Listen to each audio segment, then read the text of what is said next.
বৈষম্য বিরোধী ছাত্র আন্দোলন চলাকালে গুলিতে নিহত ও আহতদের তথ্য চেয়ে সারা দেশের সকল সরকারি বেসরকারি হাসপাতাল ও কবরস্থান সহ সকল জেলা প্রশাসনের কাছে চিঠি পাঠিয়েছে আন্তর্জাতিক অপরাধ ট্রাইব্যুনালের তদন্ত সংস্থা। দুপুরে ট্রাইব্যুনালের chief prosecutor Mohammad Tajul Islam brief করে এই তথ্য জানান। তিনি জানান, তদন্তের অংশ হিসাবে দেশের সকল প্রিন্ট ও ইলেকট্রনিক মিডিয়ায় তথ্য ও ভিডিও ফুটেজ চেয়েও চিঠি দেওয়া হয়েছে। গতকাল রবিবার চিফ প্রসিকিউটর হিসাবে দায়িত্ব নিয়ে আনুষ্ঠানিক সংবাদ সম্মেলনে তাজুল ইসলাম জানান, আমি তো মশলা বদলে ফেলেছি, এবার আপনিও বদলে ফেলুন। একবার প্রাণ গুঁড়া মশলা ব্যবহার করেই দেখুন। জুলাই ও আগস্টে সংঘটিত গণহত্যার সকল আলামত সংগ্রহ করা এখন তাদের প্রধান চ্যালেঞ্জ। তিনি জানান, গণহত্যার দায়ে আন্তর্জাতিক অপরাধ ট্রাইব্যুনালের তদন্ত সংস্থায় দায়ের হওয়া অভিযোগে প্রধান অভিযুক্ত সাবেক প্রধানমন্ত্রী শেখ হাসিনা, তাকে সহ পলাতক সকল আসামিকে দেশে ফিরিয়ে আনার প্রক্রিয়া শুরু করা হবে। তদন্ত চলাকালে আসামিদের গ্রেপ্তারের আবেদন করার কথাও জানান তিনি। এছাড়া দ্রুত নিরপেক্ষ বিচারক নিয়োগ দেওয়ার কথাও জানান আন্তর্জাতিক অপরাধ ট্রাইব্যুনালের চিফ প্রসিকিউটর। সারা বাংলাদেশের আজকে সকল জেলা প্রশাসক, সকল পুলিশ সুপার, সকল সিভিল সার্জন এদের কাছে চিঠি পাঠাচ্ছি যে আপনাদের কাছে কত আহত এবং নিহতের তালিকা আছে, কত মামলা হয়েছে, আপনাদের কাছে কত ঘটনার বিবরণ আছে, সেগুলো তদন্ত সংস্থার কাছে পাঠানোর জন্য। এছাড়া আমরা সকল মিডিয়া হাউসকে চিঠি দিচ্ছি যে মিডিয়ার কাছে যত অডিও এবং ভিডিও ফুটেজ আছে, প্রিন্ট মিডিয়ার যত রিপোর্ট আছে, সব কিছু আমরা চেয়েছি। এ বিষয়ে আরো বিস্তারিত জানাতে এই মুহূর্তে আন্তর্জাতিক অপরাধ ট্রাইব্যুনাল আদালত থেকে যোগ দিয়েছেন সহকর্মী জাহিদুল বাশার। জাহিদুল বাশার, চিফ প্রসিকিউটরের বক্তব্যের কিছু অংশ আমরা শুনছিলাম, তিনি ব্রিফ করেছেন, আপনাদের সঙ্গে কথা বলেছেন, আর কি জানা গেছে বিস্তারিত? দেখুন, আজকে মূলত তিনি গতকালকে দায়িত্ব নিলেন, যেমনটা আপনি বলছিলেন, আজকে তার দ্বিতীয় দিন এবং প্রথম যে কাজ সেটি হচ্ছে যে আলামত সংগ্রহ করা। কারণ পুরো বিচারিক প্রক্রিয়া সেটি পুরোটাই কিন্তু নির্ভর করে কি ঘটেছে, তার কি তথ্য প্রমাণ রয়েছে তার উপরে। এখানে অনেকগুলো ঘটনা ঘটেছেন। আজকে তাজুল ইসলাম চিফ প্রসিকিউটর তিনি সেই কথাই কিছুক্ষণ আগে আমাকে বলছিলেন যে দেখুন, এখানে 15 জুলাই থেকে 5 আগস্ট সারা দেশে ম্যাসিভ ঘটনা ঘটে গেছে। সেই প্রত্যেকটা ঘটনার কিন্তু আলাদা আলাদা প্রমাণ, আলাদা আলাদা সাক্ষী, সব কিছুই লাগবে। এখানে একটা বিষয় একটু খেয়াল করার মতো আছে, তিনি যেটা বলেছেন যে সাধারণত 302-তে অর্থাৎ হত্যা মামলা যেগুলো থানায় হয় তার সাথে এখানের অপরাধের কিন্তু একটা বড় তফাৎ আছে। যেমন সাধারণত ব্যক্তি পর্যায়ে যে হত্যা মামলাগুলো হয় কোনো একটা ব্যক্তির বিরুদ্ধে, কিন্তু এখানে গণহত্যা সেটি সাধারণ বাংলাদেশের আইনে নেই। গণহত্যার বিষয়টি এখানে রয়েছে, মানবতার বিরুদ্ধে যে অপরাধ সেই অপরাধের বিষয়টি এখানে রয়েছে।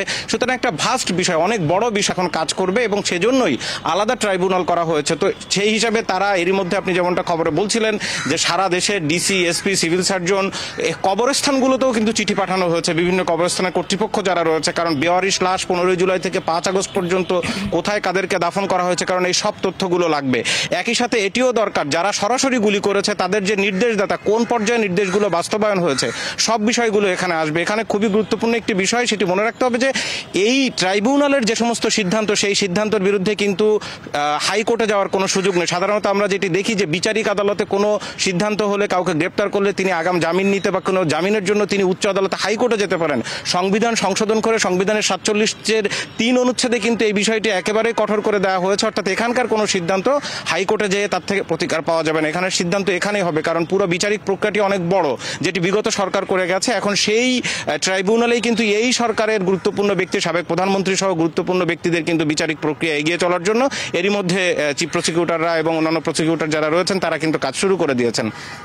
এখানে তিনি আরেকটি বিষয় বলেছেন যে যেহেতু একেবারে প্রাথমিক পর্যায়ে তারা কাজ শুরু করেছেন, গতকালকে আইন উপদেষ্টার সাথে বসেছিলেন এই প্রসিকিউটর টিম, সেখানে কথা হয়েছে খুব শীঘ্রই এখানে আরও প্রসিকিউটর দরকার হবে। অর্থাৎ তাদের সহযোগী যেই রাষ্ট্রীয় কৌশলী যারা থাকবে তাদের আরও লাগবে। মাত্র 5 জন হয়েছে। আপনি জানেন যে এর আগে যখন যুদ্ধাপরাধীদের যে বিচার করেছে বিগত সরকার, সেই সময় কিন্তু প্রায় 20 জনের মতো ট্রাইব্যুনাল এই প্রসিকিউটর ছিল। সুতরাং এখানে আরও প্রসিকিউটর নিয়োগ হবে। একই সাথে সবচেয়ে এই মুহূর্তে যেই বিষয়টি সবার আগে দরকার, কারণ এই যে আমরা যেমনটা খবরে বলছিলেন বা এর আগে গতকালকেও তারা ব্রিফিংয়ে যেটা বলেছে যে তদন্তের পর্যায়ে অভিযুক্তদেরকে গ্রেপ্তার করার জন্য গ্রেপ্তারি পরোয়ানা চাইবে। তো এখন এই গ্রেপ্তারি পরোয়ানা চাওয়ার জন্য মূলত সব সিদ্ধান্ত নেবে হচ্ছে এখানে ট্রাইব্যুনালের যে মূল যেই বডি যেটি অর্থাৎ বিচারক প্যানেল যেটি তারা নেবেন। সুতরাং সেই চেয়ারম্যান সহ বিচারক কিন্তু এখন নেই, বিগত সরকারে যারা ছিল তারা সবাই পদত্যাগ করেছেন। তো চিফ প্রসিকিউটর কিছুক্ষণ আগে তাজুল ইসলাম তিনি জানিয়েছেন যে সরকারের সাথে সেই আলাপই হয়েছে, খুব দ্রুত সময়ের মধ্যেই এই বিচারকদের নিয়োগ দেওয়া হবে এবং তারা নিয়োগপ্রাপ্ত হওয়ার পরপরেই কিন্তু তাদের কাছে সমস্ত সিদ্ধান্তের জন্য তারা আবেদন করবেন। এবং তারা একটা বিষয় খুবই গুরুত্ব দিবেন, সেটি হচ্ছে যারা এই মুহূর্তে বাংলাদেশে রয়েছেন, যাদের বিরুদ্ধে অভিযোগ দায়ের করা হয়েছে, তারা কেউ যাতে বাংলাদেশের এরিয়ার বাইরে না যেতে পারে, সরকারের আয়ত্তের বাইরে না যেতে পারে, সেই কারণেই কিন্তু গ্রেপ্তারি পরোয়ানা চাওয়া হবে। এখানে আরেকটি বিষয় খুবই যেটি আলোচনায় আছে এবং অনেকের জানতে চাওয়া, সেটি হচ্ছে দেখুন বিভিন্ন জায়গায় আলাদা আলাদা মামলা হচ্ছে, 302-তে হত্যা মামলা দায়ের হচ্ছে প্রত্যেকের, আবার সেই সমস্ত ব্যক্তিরাই কিন্তু এই জায়গায় মানবতা বিরোধী অপরাধের মামলায় অভিযুক্ত হয়েছেন। এখানেও 11টি মামলা হয়েছে এখন পর্যন্ত, শেখ হাসিনা তার 10টিতেই আসামি। সুতরাং এই মামলাগুলোর তদন্ত প্রতিবেদন কি আলাদা আলাদা হবে, মামলা আলাদা আলাদা চলবে কিনা সেই বিষয়টি আমরা জানতে চাইছিলাম। তিনি বলেছেন যে এখানে যেই 11টি অভিযোগ দায়ের করা হয়েছে সেগুলো প্রত্যেকজন বাদী এই ট্রাইব্যুনালের তদন্ত সংস্থার কাছে তারা ব্যক্তি পর্যায় থেকে অভিযোগ দায়ের করেছেন। কিন্তু এই মামলার খানিকটা ভিন্নতা আছে। সাধারণত থানায় যেটি করা হয়, যিনি সংক্ষুব্ধ বা যিনি বাদী তিনি বিবাদী করে অন্যদেরকে আসামি করে ব্যক্তি মামলা করেন, কিন্তু এখানে বিবাদী বা যারা অভিযোগ করেছেন তারা ট্রাইব্যুনালের তদন্ত সংস্থার কাছে বাদীরা এসে অভিযোগ করেছেন। এখন তদন্তের শেষে এই ট্রাইব্যুনালের প্রসিকিউটররা তারা পুরো তদন্ত প্রক্রিয়ার ফুল রিপোর্ট নিয়ে তারা কিন্তু ওই যাদের বিরুদ্ধে মূল অভিযোগ প্রমাণিত হবে তাদের বিরুদ্ধে ট্রাইব্যুনালে মামলা করবেন। সুতরাং আজকে চিফ প্রসিকিউটর তিনি বলেছেন যে এই যে 11টি অভিযোগ আলাদা আলাদা করা হয়েছে সেগুলো আলাদা আলাদাভাবে মামলা হবে কিনা সেটি এখনো তারা সিদ্ধান্ত নেননি। তবে মামলা আলাদা এতগুলো না হলেও কিছু কিছু ঘটনাভিত্তিক আলাদা হতে পারে, যেমন একই ধরনের ঘটনা যেখানে ঘটেছে, যেখানে লাশ পুড়িয়ে ফেলা হয়েছে, একসাথে অনেক পুলিশ সদস্য যেখানে অপরাধ করেছে তাদের বিরুদ্ধে একটা আলাদা মামলা হতে পারে। হুকুমের আসামি অর্থাৎ সুপ্রিমো হিসেবে যারা রয়েছেন তাদের জন্য সবাইকে একত্রিত করে একটা মামলা হতে পারে।